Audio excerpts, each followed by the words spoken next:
Если мама рядом, полон мир чудес. Ничего не надо, если мама здесь. Я ее покрепче за руку возьму. Не отдам я маму в мире никому. Фестиваль выразительного чтения среди учащихся начальных классов проводится ежегодно. Очередной концерт был приурочен к Международному дню матери. Ребята рассказывали стихотворения, в которых признавались своим мамам в безграничной любви. Ведь именно она наш первый мир, полный единения, тепла, гармонии и комфорта. Мама – это святое, без нее жизнь не будет. Она все даст, одежду, она все. Она нас родила, она нас обула, одела.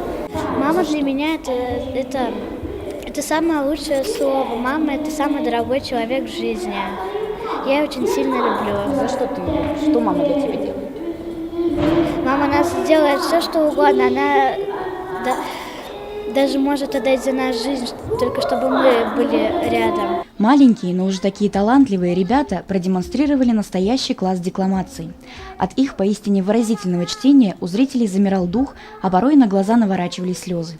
Целью этого фестиваля является в первую очередь выявление талантливых детей, формирование выразительного чтения, ну и привитие любви к своим родным, близким, в первую очередь матери. В этом году фестиваль проводился в два этапа. Первый проходил до 11 ноября в школах, где жюри отобрало самых талантливых чтецов. Второй заключительный, где по окончанию мероприятия 33 участника получили грамоты и красочные книги от отдела образования. Евдокия Титаренко, Радмир Сингулов, Любовь Карпова, телекомпания СТВ.